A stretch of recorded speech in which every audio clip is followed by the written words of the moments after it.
My name is Sylwia Jurczyk, and as one of this year's Symposium volunteers, I would like to welcome you to Redesigning the Digital Workplace for Agile at Scale panel. It is my great privilege to introduce our panel moderator, Kristine Derry. Kristine is a research scientist with MIT Center for Information Systems Research. Her research in technology and the workplace has resulted in a range of both academic and industry publications, with particular emphasis on mobile connectivity, impact of digital technologies, and new ways of working. Please welcome Kristine Derry. Thank you. And before we start, please go to Slido and answer a couple questions in poll section for our panel. Thank you. Kristine? Good afternoon, everybody. We're getting late in the day today, so we're very grateful that you came along to this panel. You know, I speak about the employee experience a lot. That's the area that I research in. I'm going to stand up because I'll lose my own energy. So we study the employee experience. My colleagues are here, Nick Vandermeulen and Ina Sebastian at the back there. We work for the Center of Information Systems Research. And we are research scientists that have been fascinated by this whole area of the digital workplace, how it provides fertile ground to build these great employee experiences. And now we have an even sharper lens to put across that, which is this idea of agile at scale, taking this methodology that's previously been applied to software development and extending it way out beyond the realms of software into the rest of the business in some way.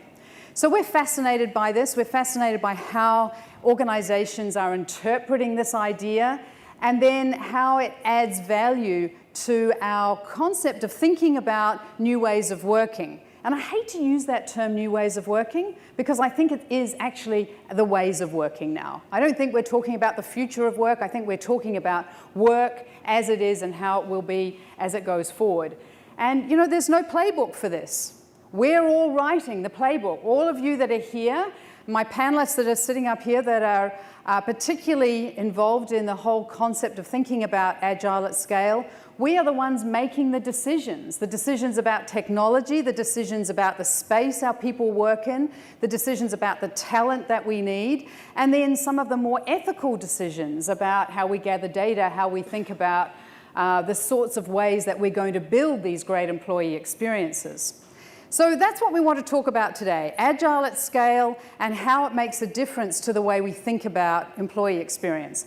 And I'm going to ask you all, you know, it's late in the afternoon. Do you know I always get put on after lunch? Always. And you know, I couldn't figure this out. I couldn't figure it out for years. And then a while ago, I was at this big engineering conference. I'm 800 engineers. I look out, it's a sea of suits. The big advantage for me is I'm the only one that's using the ladies. They give everybody lunch, and it's a big, heavy meat lunch. I'm thinking, okay, fine. So everyone goes off and they have this big lunch and they come back into the room afterwards, straight after lunch. And I say to the guy next to me, you know, I can't figure it out. Why is the employee experience stuff, you know, the people stuff off and on after lunch? And he said, oh, look, it's very simple. What happens is we do all the tough stuff in the morning and, you know, everyone's a bit tired and they go off to lunch and they have a big lunch and then we need something a bit light and fluffy just to give them a rest after lunch. Great. So the next thing that happened was as I was about to sit down, the person who was emceeing the event said to me, oh, Kristine, can we just give it just 5 minutes? We've got someone here that specializes in mindfulness and we're going to do 5 minutes of meditation. Well, I can tell you by the time I got up, you could barely hear me over the snoring. So please don't fall asleep. This is incredibly important stuff. Our research shows that the investment in employee experience absolutely delivers business value. The top 25% of companies on our measure of employee experience had double the customer satisfaction, twice as much innovation, and were 26% more profitable. So this is no longer a nice to have. This is incredibly central to the sort of decisions we're making about our digital strategies in our organizations. So with that, enough of me, and I'd like to introduce my panel. Let me introduce, first of all, Gail Evans, who's the CIO at Mercer. Gail and I have had a number of discussions together. They're always very lively. She manages a big IT unit, as most of you would know. and I'm sure she will have some very interesting observations around some of the behaviours and ways in which Mercer is interpreting Agile. The next person is Stephanie Mills. Stephanie is the digital leader at Avanade for advisory services. Avanade, as many of you would know, have a whole lot of advisory and consulting services, but also a lot of implementation capabilities in their organisation, and are a global company that are looking at some of these problems in many sectors and industries. Next to her is our token man on the panel, but Steve Kokinos. Steve is co-founder and executive chair of Fuze. And for those of you who have been out there wandering the corridors, you would have seen both Avanade's stand and Fuze's stand out there. And they are specialists in looking at some of the capabilities that we need to be supporting in the workplace. And last but certainly not least is Harmeen Mehta, Global CIO and Head of Digital at Bharti Airtel. First of all, can I just ask everyone in the room to join me in congratulating you, Harmeen, on becoming our MIT Sloan Leader of the Year. Thank you very much. Thank you very much. Thank you. Thanks, Kristine. Thank you. So let me start with Gail. Really, the first question is, why is this important at Mercer? How do you think about Agile at Scale, and why is it so important? Oh, should I go to this poll first of all? No, we're going to do this first and then we'll go to the poll. Okay. Should we start with that, Gail, and then we're going to have a look and see who we've got in our audience and where we take our conversation from there? Well, I think it's pretty much a business imperative, isn't it? I mean, you want to get to market, you want speed to market, you want to drive innovation throughout your organization. And it's moved from just being a technology thing, right, to something that needs to be a part of your DNA. So Agile is not only the way you build, the way you deploy, but it's the way you think. And it has to become a part of the DNA in the organization so you can stimulate innovation, growth, new ideas, and give folks permission to be different, to behave different, to think differently, and empower them. And then you get out of their way, right? And let them take the company to its next level. And so it's important. You want revenue. You want a happy organization that is career path is very positive and energizing. And if you want to be successful, you must do something different. Okay, I'm going to come back to a couple of key things you said then, Gail, in a moment about leadership in particular and getting out of the way and what that means in reality. And also some of the things you mentioned about the happy organisation and its ability, in other words, to attract the talent you need. Let me come back to that and move on to Stephanie. Sure. So I come from the business side, management consulting, but more from strategy and operations. And I think I absolutely agree, with what you're saying, Gail. And we have a lot to learn, from what has grown up, essentially from the IT organization, and are only really starting to just embrace some of these principles and ways of working. And for us as a company at Avanade, workplace is a huge area for us, for our focus. And Agile is just one part of that, and how people work differently, and the customer experience related to that. Okay. Employee experience related to that. Thanks, Stephanie. I'm going to just draw out a point from you two and come back to that, which is that a point that we have seen around Agile at Scale almost becoming the new way of talking about new ways of working. So that becoming almost the brand for new ways of working. Let me come back to that. Steve. I guess as I'm somebody who's started and built businesses for my whole career, and I think one of the risks that is always out there is, as companies transition from small to big, I think it's easy to be sort of entrepreneurial and innovative when you have a small organization. When you have a bigger one, I'm trying to not lose that spirit is something, and not have inertia sort of take over and stagnate things is something that we've always felt was really important. And so, I think kind of to your point, Gail, giving people a safe place to fail fast and iterate quickly and just keep trying new things is kind of the root of what we've always tried to do, and I think have made a really good effort to try to continue as we've grown. Yeah.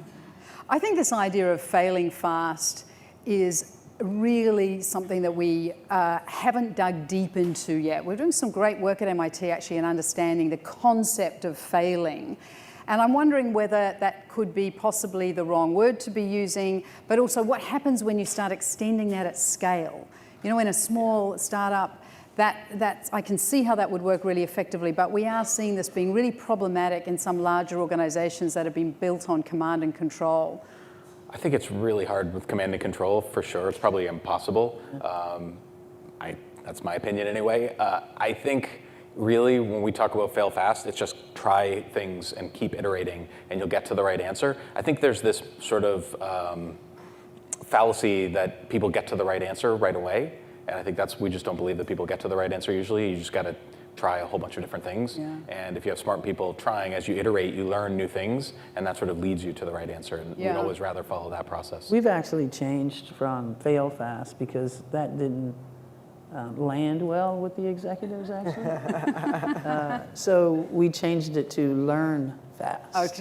Okay. Which is better than my idea of trip fast, which has this kind of hallucinatory concept, right? I like the learn fast. Learn fast, and that felt better. Same principles, but I guess the word made a difference. Interesting. Harmeen. All of the above. I guess when you're going last, I'm nodding as each one of them is speaking.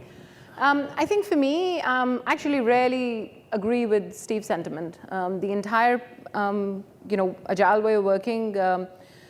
I'm quite a strict believer in Scrum in particular because that's what we use within my shop. And I think two dramatic things that it has brought about as a change within the organization. One of them is the culture itself, because the entire way of working becomes you have to work in that squad and a pod, and regardless of which vertical you're from, you have to start associating with the program and the pod that you're a part of. And you forget beyond a point that I belong to this business vertical or a customer experience vertical or engineering vertical.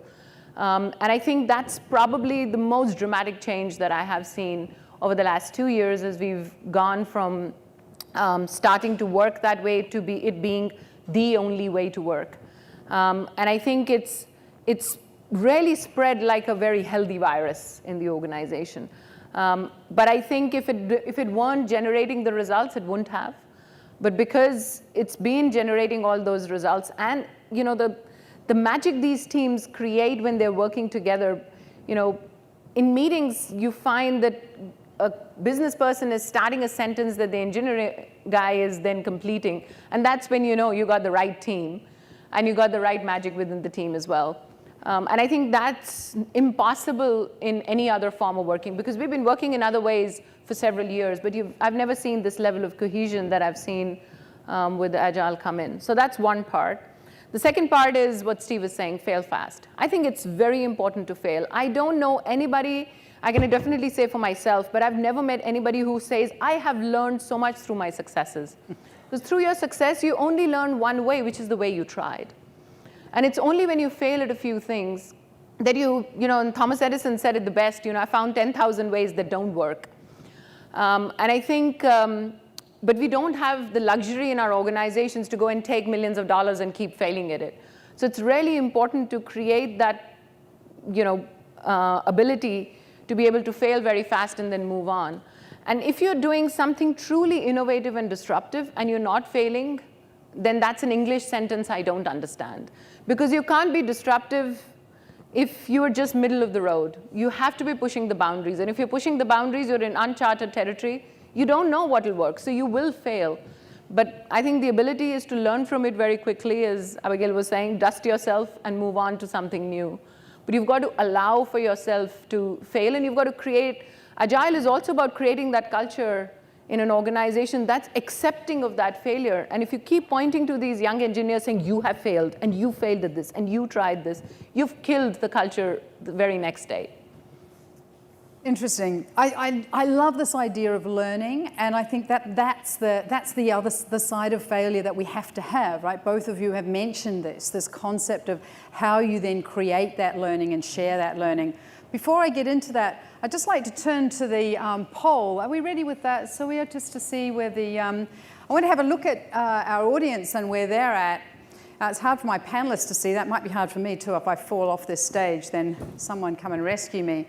So we asked, the first question is, please choose one of the following. My company is considering developing Agile beyond software design but hasn't started yet. And it turns out 31% of our audience is thinking about this idea but haven't quite yet started.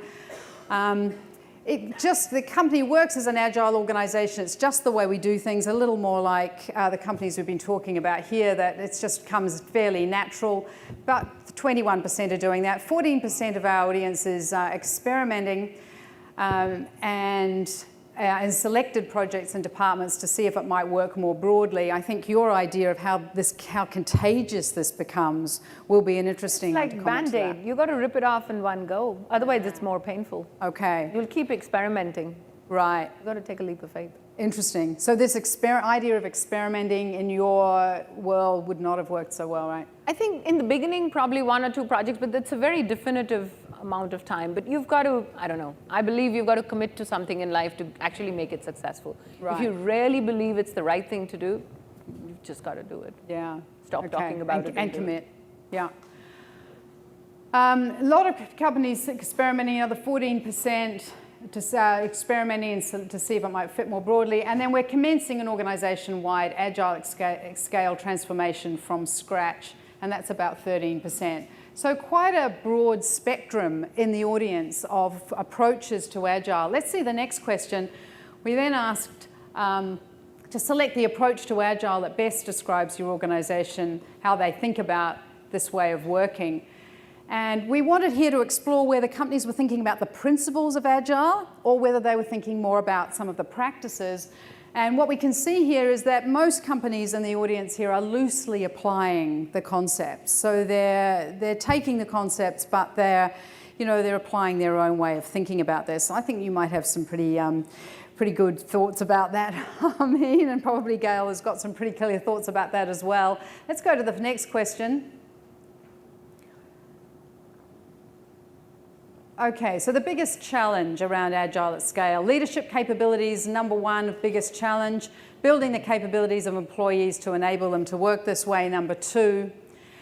Supporting the changing work habits required to make Agile work effectively, so the habits, the culture, in other words, number three.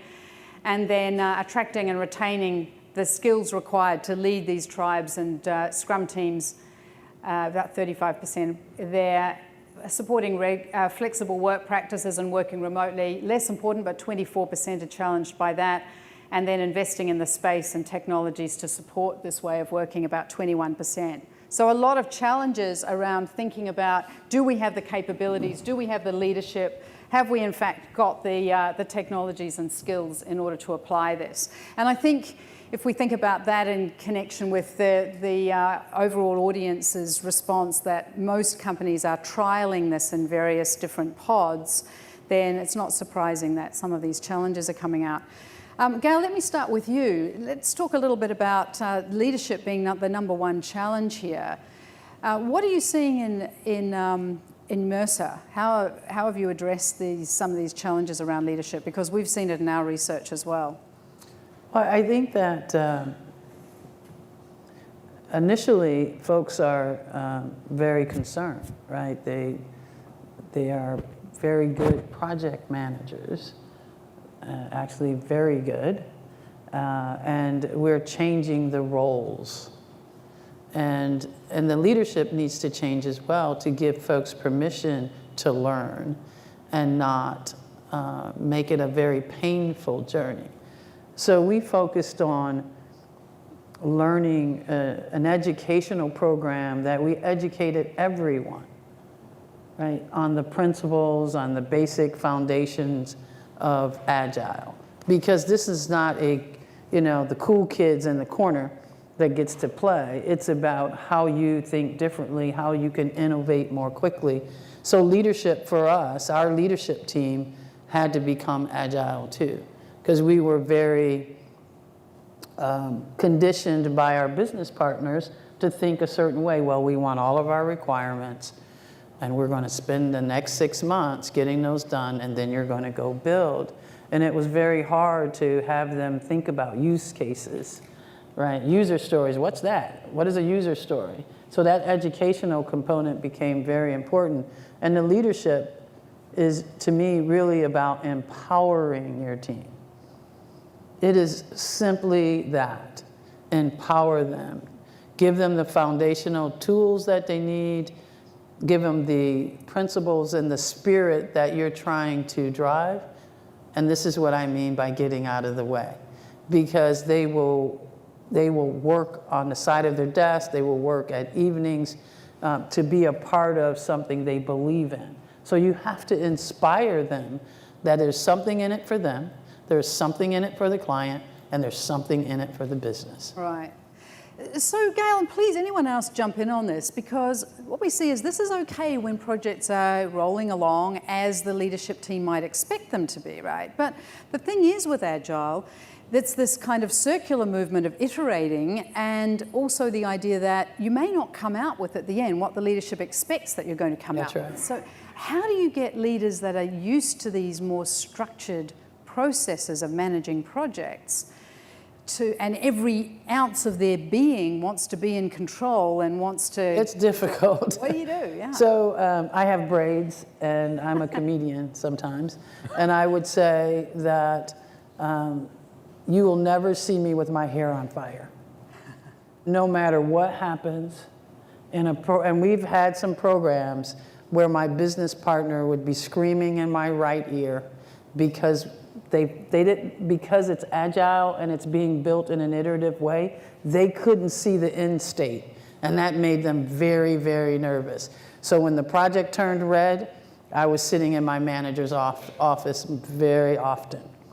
But as leaders, we need to be calm and believe that the end product, that minimal viable product, will be delivered. Because if you don't show that, your teams will notice your lack of confidence in your change.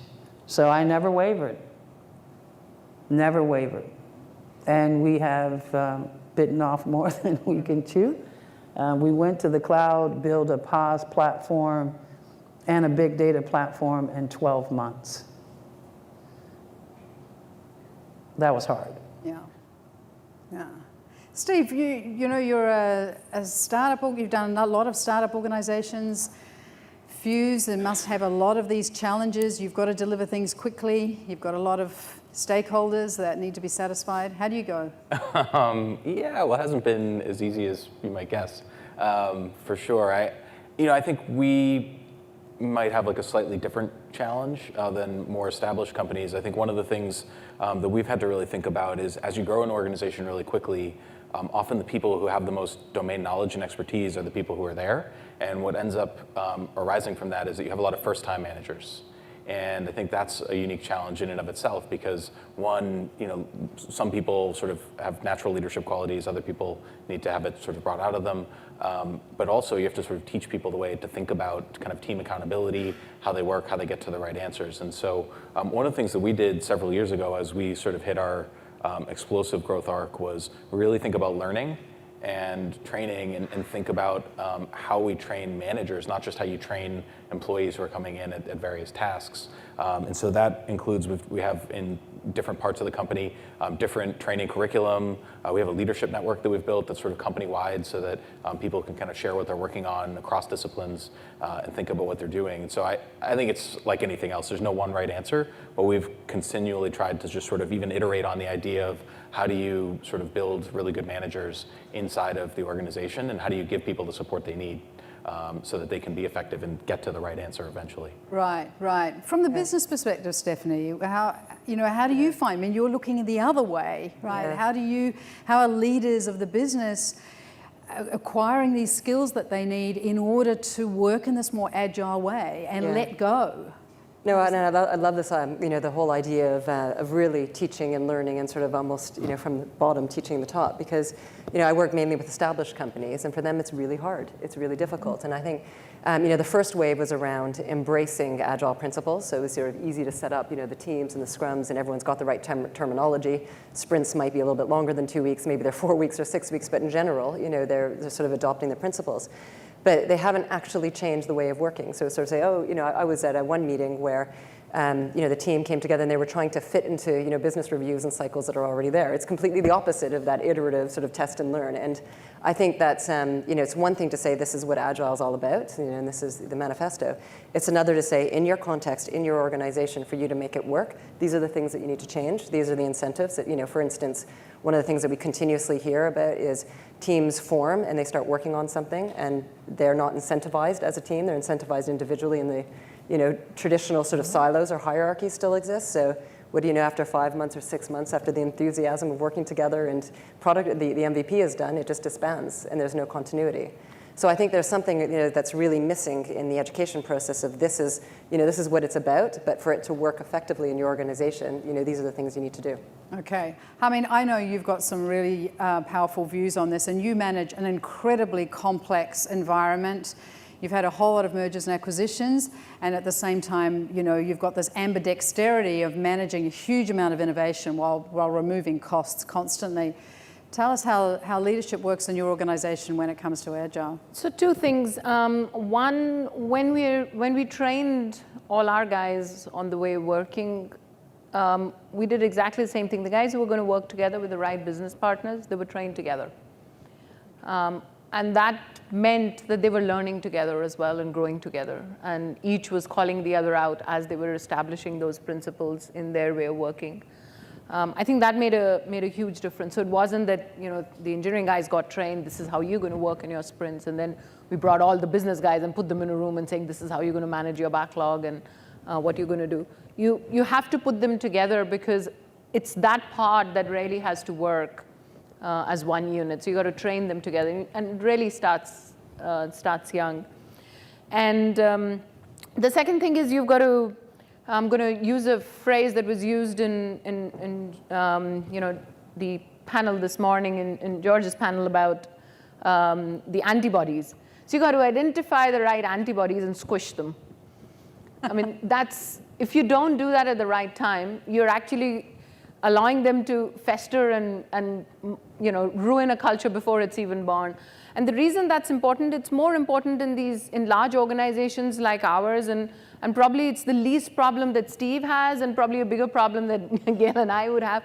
But I think that is really important, because the larger the company you are, the less agile by nature you are. And if you want to change that and bring that level of agility, we are telling people who have been leaders and managers all their lives and all their careers, have built successful careers working in one way, and suddenly, some chut of a girl comes and says, now you're going to work in a different way, and that's going to be much better, and if you don't work that way, you're not going to survive. And the guys are thinking, what the hell? I've lived my life going this particular direction, and who the hell are you? And then these are the guys who don't have a fear of failure. They have a fear of success. Because they're the ones rooting, saying, oh my God, if this new way becomes successful, I'm going to have to change. And you got to identify those at the right point, and either, well, I would squish them. I think the people don't like change. That's true. That's human tendency, though. And I think that cuts across, when we first implemented Agile, we were a pretty small company, but even there, it's a bunch of people saying, do you expect me to get my job done? This is adds a bunch of overhead to what we're doing. And we're like, no, we're just going to do it. That's all. And I think then, as you start to see results, people get bought into it. But I think it's similar sort of issues, both big and small, where people don't like change and sort of moving away from that inertia. Obviously, it's easier at a small company, but absolutely. I just think that's a theme that we've seen exists a lot. Across. But I think the interesting part is, I can absolutely talk about individuals that I have seen change dramatically. Mm-hmm. And it's the same. You in the same organization, people who've been born and bred the same way. There's one camp which will change, and in fact, beyond a point, they become the masters of that change, and the change agents they're like the catalyst, and they make the other person change, and then another person change. And you got to identify these guys as well, because they are the ones who really embody that philosophy. That was one way of doing it. It was the right thing at that time, and now this is another way of doing things, and this is the right thing at this time. And then, of course, the others, like I said, do what you Squash I'm it. going to get you a Squish. mallet or something. But I'd like to just add a couple of comments. We also changed our org structure, and we created people managers and work managers because we weren't set up in small teams. And the reason the people managers, and I still get resistance even today, was that there was a care and feeding and nurturing of the core team on these new technologies, and they needed someone to pay attention to that. We needed someone to, if I'm going to lift the team from the bottoms up, we need ambassadors that are accountable for retooling, upskilling, and changing their respective teams. So we went into a people work model sort of org structure, so there was clear supervision around your career. And then, we answered the question, what's in it for you? And my answer to that was, name one company that by putting Agile on your resume just didn't increase your value and your opportunity, right, to win that job. And so it's not just about the company, but if you're going to be in technology, if you're going to be in business and you don't know what product management is, you will not be marketable. It's just that simple. Yeah. And your marketability is important. Yeah, and on that, actually, it's interesting because, in our team, we have sort of the traditional structure. We had sort of our analysts and our managers. And some of our analysts are millennials. And every time we were at meetings, I'd be introducing him as the analyst on the team. And he'd correct me and he'd say, no, I'm a product owner. It took me a really long time. After a couple of things, he just absolutely doesn't see himself that way, and we were just sort of thinking in these sort of, wrong ways. And actually, I think one of the big sort of triggers for this change is going to be, the newcomers in the workforce whose expectations for the way that they want to work are set by the Spotifys, the Netflix. They have ideas, they see themselves, and this is the kind of work experience that they want. Mm-hmm. They're going to force it. Yeah, I think so. Yeah. In fact, that reminds me of one thing. When we were creating the digital part of the organizations, there was one choice. We had this entire hierarchical structure, as normal large organizations do, and when the titles of jobs, et cetera, you're managers, assistant manager, manager, senior manager, and so on and so forth. And you hire a developer and you give him a title of a manager, he's going to quit the next day. And at that point as well, we had that choice saying, do you go and, to 20,000 people organization to go and change that?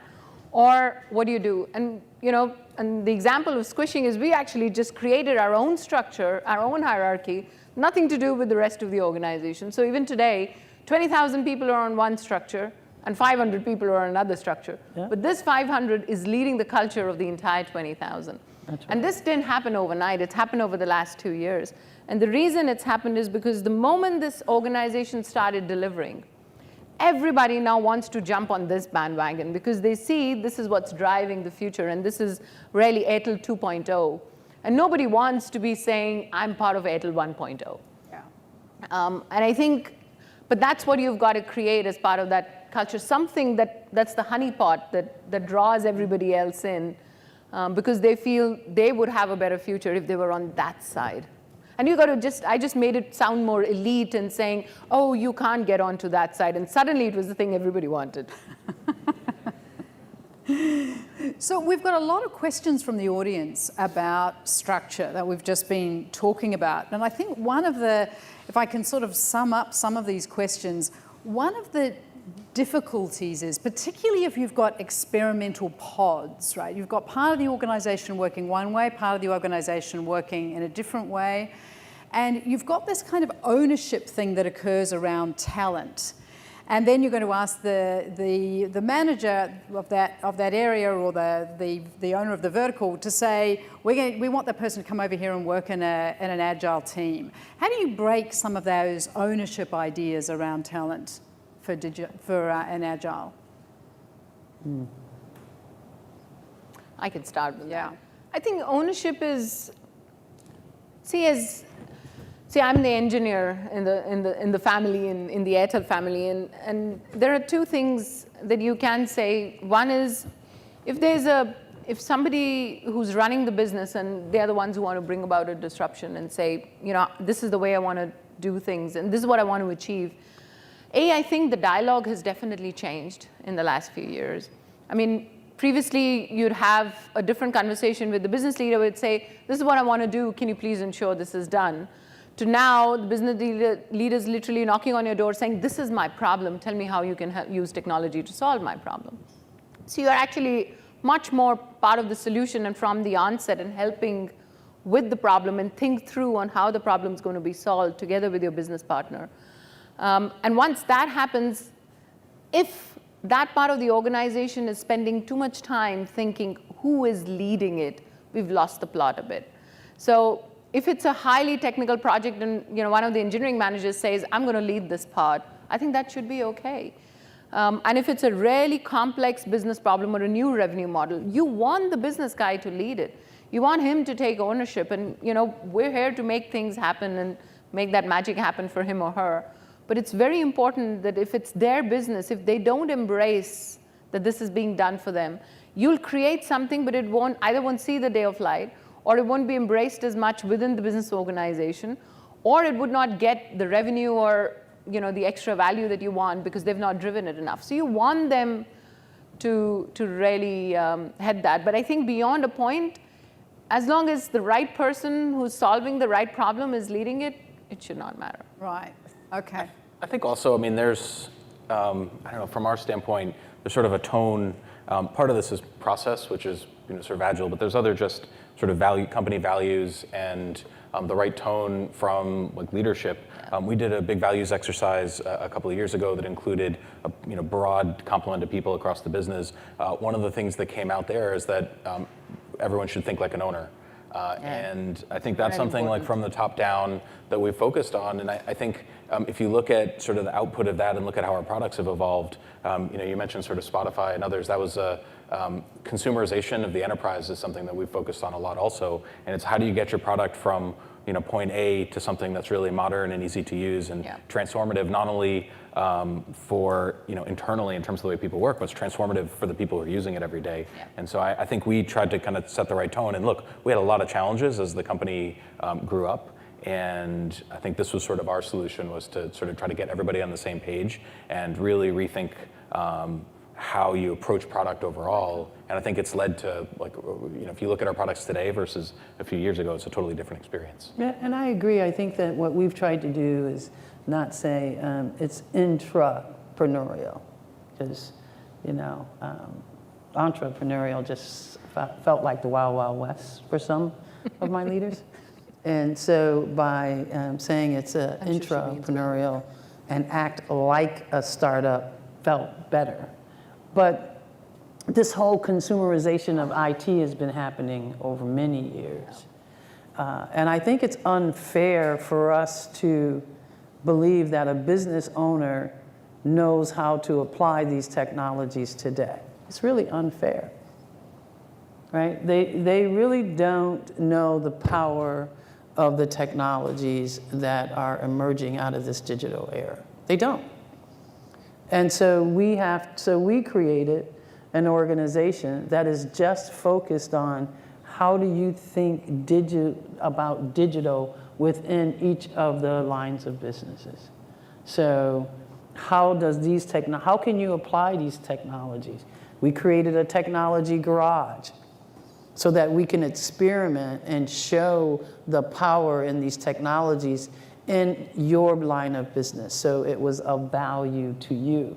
Because I do think it's quite unfair to think they're going to wake up the next, tomorrow morning and write that algorithm for you. Well, good luck with that. I mean, it's not going to happen, right? They may have a problem and you can apply the technology to it, but they're not going to be as well versed in that technology on the onset. And then eventually you get to product owners that think they know more than you. That's a good problem to have, but that'll take a while. So this brings me to a question from our audience, actually, and something that's come up in our research a lot, which is this idea, does the culture of Agile come first and then the practices and principles get applied? Or do the practices and principles, in fact, drive the culture?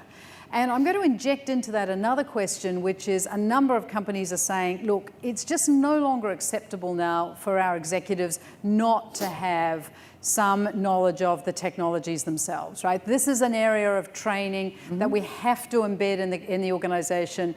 Everyone must have, they don't have to be coders, they don't have to be able to sit down and code a problem or write an algorithm, but they've got to have a lot more technical expertise than they've had before, and that's contributing and helping to drive this culture. What are you seeing in this regard? Well, I'll jump in from the business perspective. I think you have to have both. So it's the principles and it's the culture, and kind of both are feeding itself. The one thing I would say, though, is absolutely critical is you need to have the real buy-in and endorsement from the board and the executive team, because otherwise it's just Agile in name and it's lip service. So I think it's it's that when you're talking about leadership, sort of at the beginning, up front, and then through there working through sort of what the culture is, and then the learning journey. I think we are moving from all of us having to sort of learn it all, and it's continuous. And even you're saying from business perspective, we need to keep up. I feel like you learn one thing, and the next day something else is sort of dropped on your doorstep. So it's continuous, and the pace is relentless. Absolutely, and I think there's I love the bottoms up, top down as well. I mean, you have to be iterative in your approach, right? You can't. If Agile is a way, it's in your DNA, then you approach a problem in an Agile way, right? You don't have your playbook is not written. Every chapter in your playbook isn't written. You will add new chapters as you go, because you want an organization that is okay with not completely understanding everything, but have the tools to experiment and learn, and then write that chapter as you go. And that's a different way of thinking for executives. And I do agree with you also that without the buy-in from the executive team, it is lip service. You have a team of technology people ready to do something with nowhere to go, right? And so you need to find a very high visible problem and nail it. And once you do that, you'll get the attention of your leadership team, for sure. Okay, I'm going to push this idea of training a little harder, right? This learning and development idea and the learning organization and what this looks like. I think one of the things we've seen that was really different in this new world of digital is the idea that we have to have deep skills. And you mentioned it in your panel earlier today, where you said it's no longer acceptable to be a generalist. You've got to be able to deep dive into skills. Do you want to just tell us a little more about how this applies in an Agile world? See, I think it's actually even more important in Agile because you're working in much shorter sprints, and so hence you need to be really particular of what you want to do and how you want to do it. And I think one of the principles that I drive is the guys who are responsible for the releases, they're literally like train drivers. They're going to end up at the platform. If you're ready and your sprint's ready, you jump on the train and off you go to a release. And if you're not ready, you've got to wait for the next one. And I think that's what makes, and you have to let a few people miss the train a few times for them to really start taking it seriously. And that's when you realize when you're trying to solve very hard problems, you need the right experts at the table. If there's one general manager that leaves in my organization, it's sad to see somebody go, but you shake hands, you wish them good luck, and I probably send a message to my head of HR saying, just go find a replacement. You lose a specialist, I lose sleep, because it's going to take you months to find the right person, and for them to become effective and really be on top of their game. And I think that's when, literally, I'm writing a very different message, saying, it's your bloody problem. This person cannot leave. Do whatever you can to keep him or her here. And I think that's generally the philosophy of technology, because gone are those days where you've got, technology is not a panacea that, you can sit there and solve world peace with it. There are different problems that can be solved with different parts of the technology, and it's too wide a field. So I think for people to really who are growing up in the world of technology, you've got to create some level of expertise for yourself, a special niche for yourself, and that's what's going to make the world recognize you, and for organizations to over the top value you as well. Because normal stuff, I mean, I come from a country which produces millions of engineers a day. So if you want some, we can provide some. But at the same time, if I really look at people who I would employ tomorrow, that list dwindles down to a very short list very, very quickly. And out of that, if you see people who I would find invaluable, it's literally something you can count on your palm. Right. So I think I very strongly believe that, especially for the generations growing up, you got to be able to be a master at something. You can't just be a jack of any trade. I agree with that. I do think that you do, with any career, right? You have to find your core. Yeah. And determine how many degrees away from that core are you comfortable with. But that core is what makes you who you are. But I'd like to touch on, there's a couple things around open source versus, your main big players of the world, and I won't mention them. There is this notion of continuous integration and continuous delivery that goes along with Agile. Right? If you're Agile and you're not in a DevOps model, well, what does that mean? Right? What does that mean to you? What does that mean to your team? So there are some key enablers like continuous integration, like continuous delivery, that must come with Agile for you to get those sprints. And then my last comment is, there are two methodologies here. They're competing with each other. One is called Scrum and one is called Kanban. Right? And so I think you bring the right methodology to the problem, but it's, when people think of Agile, they think of Scrum. Well, there's other methodologies. My dev leader, he loves Kanban, loves it. The rest of the organization might love Scrum. So there's a very interesting dynamic there. I don't dictate which one you use, but the continuous integration and the continuous delivery has to be the core component of it. I think for sure that's super important. And I think one of the things that for us, so look, we're in a fortunate position that because we make collaboration tools, every single person at our company uses our tools every day. And earlier on, it wasn't the case that every single person used our tools every day. And what we found is that one of the things that helped with that was like continuous delivery, because I call up product people and say, hey, I don't like what you did in this alpha build that I just got today. Please fix it because this is dumb. And a few days later or a week later, wherever, lo and behold, it gets fixed. And I think we've also encouraged other executives and leaders to do the same. Be like, if you don't love the product they're using, then express that to the specialists, to the product people, let them know what's going on. And then I think as people see this feedback loop, which because of continuous integration and delivery, the pace of iteration is very fast. Now you're seeing problems get resolved, and I think that really helps with like top-down buy-in of the whole process. Oh, the product owners were like jumping for joy. You mean I can ask for that fix? Yeah. And I can get it in a couple days, some, a week, but not 3 months. So they were very excited about being able to deliver value to their clients at a different pace. So this brings me to the question that's polling number one right now from our audience, which is, how do you convince a company to move from a regular waterfall kind of approach to problems to a scaled agile approach? And we've mentioned some of the things, the advantages of scaled agile across this panel, but I want you to perhaps each of you address what are the key things that really make this an imperative in organizations, as far as you have seen in your experiences. Do you want to start with that, Harmeen? How do you convince them? You ask them the question, do you want to be relevant tomorrow or not? And like the answer Pat's to that approach. answers the first question. Yeah, and relevance is not Next just... question.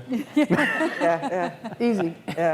And relevance is not just about, are you producing enough innovation and are you able to capture revenue? It's also about how do you attract the talent that you need to deliver your digital strategy, right? Yes, it is, but it's also, I think, I actually fundamentally believe that businesses won't be able to survive if they don't have the quick delivery model. Because, see, what's happening is that's what the consumer is wanting. So if, I don't think any of us were as demanding of our local minicab companies till Uber came along. Now, even if you have to use an organized cab for whatever reason, you still want the same level of service. That if I booked now and I want it in 10 minutes, what do you mean you can't get here in 10 minutes? I mean, you don't understand the meaning of that English anymore. Yeah. Because you've seen others do it. And it's the same thing. If that's what ultimately, whether it's a B2B or a B2C product, it's always a B2B2C product, right? So it's always about the consumers. And if the mindset of the consumers and the masses is changing so much, I think it's going to be impossible for monolithic organizations to exist in the future. And if that's the case, whether it's, whatever is the right level of agility for you as a company, you've got to find that and define that. And, it's really like asking, who are you or what do you want to be when you grow up? So everybody has to answer their own question. And it's amazing. I always thought that the most difficulty that a firm like this would have would be in the manufacturing industry. And it's amazing to see how China has completely changed that. There are factories in China which full-time job is to create prototypes for you in 2 to 3 weeks.